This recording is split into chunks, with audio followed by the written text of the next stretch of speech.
Alhamdulillah, wassalatu wassalam ala rasulillah wa ala alihi wa ashabihi wa man tabi'a hudah. Présentation d'un nouveau petit livre. Alors comme vous voyez, il n'a pas l'air tout neuf. Et pourtant, c'est simplement son parcours, c'est simplement sa provenance qui fait qu'il est dans cet état. Comme vous pouvez le voir en bas, ou peut-être pas très bien, il vient d'Inde. Il a été écrit par un moufti qui s'appelle Mohamed Youssouf, qui est un professeur à Darul Uloum Deoband en Inde. Le titre de ce livre est Badi' al-Kalam fi Bayan Aqaid al-Islam. Comme son nom l'indique, il va traiter de plusieurs sujets ayant référence ou faisant partie des sujets importants de l'islam. Parmi ceux-ci, il va donc parler de la foi, bien sûr, il va parler de la prophétie, il va répondre à des sectes, entre autres coranistes, qui sont très présents dans le sous-continent indien, mais c'est très présent aussi en Occident. Il va montrer l'importance du hadith et le fait que ce soit une preuve en lui-même. Il va aussi parler des sectes en général. Il va parler de Isa alayhi salam. Il va parler de Yawm al-Qiyamah. Il va parler de tout plein de sujets, jusqu'à aborder certaines masaïl de fiqh. Il va aborder le taqlid.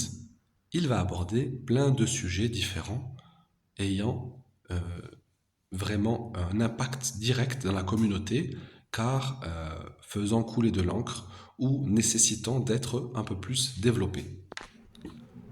En somme, c'est un livre qui va traiter de plusieurs sujets différents, en insistant sur les positions des gens de la Sunna.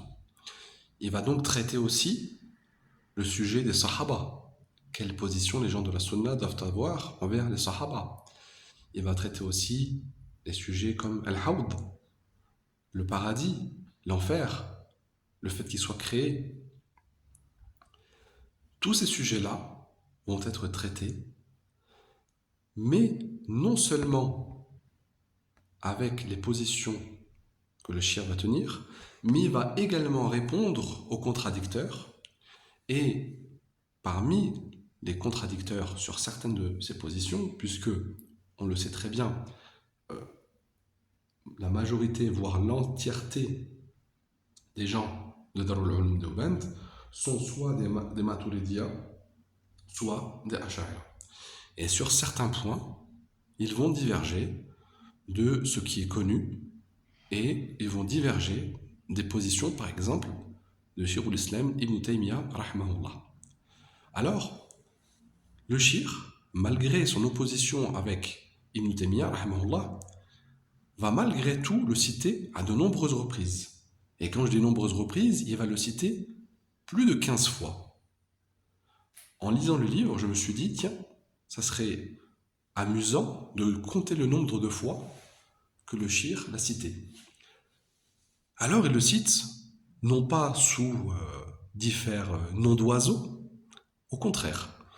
Il va le citer en disant l'imam Ibn Taymiyyah, al-Hafid Ibn Taymiyyah, Shaykh al-Islam al-Hafid Ibn Taymiyyah, et d'autres encore. Il va même citer al-Hafid Ibn al-Qayyim, rahimahumullah. Bien sûr, le shir va citer d'autres grandes références, mais il est intéressant de voir la façon dont il va traiter son opposant, entre guillemets.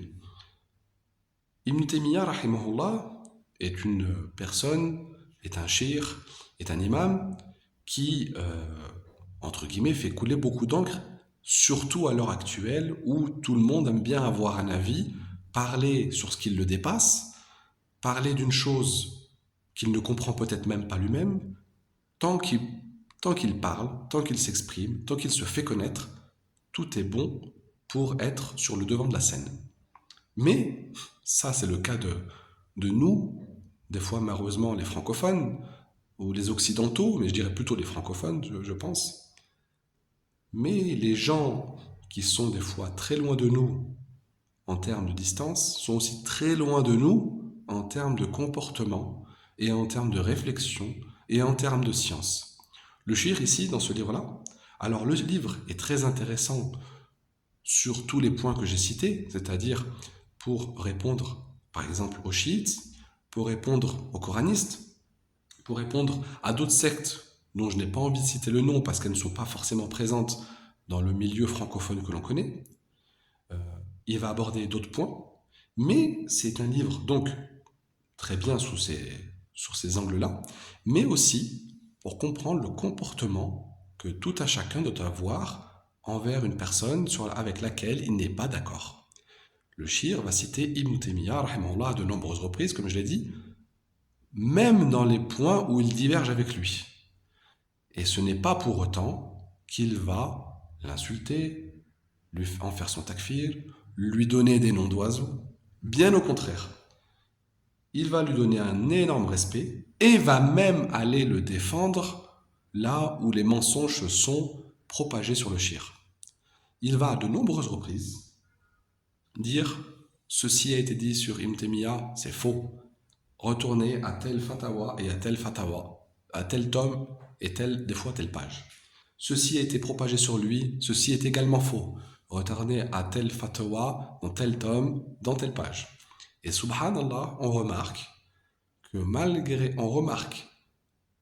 l'opposition que le shir a sur certains points, et entre guillemets certaines oppositions qui existent entre Ibn Taymiyyah rahimahullah, et les Maturidiyya de façon générale, qu'il y a souvent un grand respect envers lui. Alors, non pas que El Mizen se fasse à travers cette personne, mais le respect est donné malgré tout. Et au-delà de tout ça, on voit que le shir va même défendre le shir al-Islam sur les mensonges qui ont été proférés à son encontre. Et encore au-delà de tout ça, il le défend non pas seulement en rapportant ce qui lui a été dit, mais en citant les sources lui-même à travers son Majmur Fatawa, à croire qu'il le connaisse vraiment sur le bout des doigts. Donc, ce genre de livre-là est agréable à lire, comme je vous disais, sous deux angles, sous deux aspects. L'aspect purement scientifique, religieux, qui est très agréable à lire. Et puis cet aspect aussi, respect. Respect de l'autre et compréhension de l'autre. C'est-à-dire que je ne suis pas d'accord avec toi et je sais pourquoi je ne suis pas d'accord avec toi. Je t'ai écouté, j'ai compris le point de divergence, j'ai compris là où nous étions en opposition, et malgré cela, je te respecte, je t'apporte mes avis, je t'apporte mes preuves, je t'apporte tout ce qui peut me permettre de te convaincre, mais au-delà de tout ça, mais in fine, on le fait pour Allah, on le fait pour propager l'islam. Nous ne le faisons pas pour propager nos personnes. Nous ne sommes pas dans un combat d'ego, nous ne sommes pas dans un combat de coq, nous ne faisons pas une guéguerre interreligieuse sur Internet, comme on peut le voir malheureusement propagé à l'heure actuelle, dans de nombreux comptes, dans de nombreuses vidéos, on peut voir des guéguerres qui se produisent depuis des années. Et est-ce que ces guéguerres-là ont été faites au nom de l'islam, ont été faites au nom de la vérité? C'est-à-dire que je le fais dans le but de te corriger. Non pas parce que je te déteste, non pas parce que je veux être le plus fort, non pas parce que je veux être le dernier, le Highlander, mais pour pouvoir t'apporter ce qui me semble être la vérité. Et toi, en faire de même. Et ce genre d'ailleurs de réponse et de réfutation tout en ayant respect a toujours existé, même chez les contemporains. On voit très bien, et ça, les gens qui ont un petit peu, qui sont un petit peu plus âgés vont le connaître, les oppositions qu'il y a eu entre Shir Hamoutou Hijri et le Shir al-Albani sont des oppositions des fois qui vont très loin.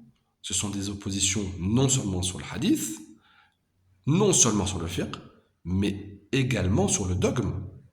Shir Hamoutou Hijri a eu des paroles très dures sur Shir al-Albani.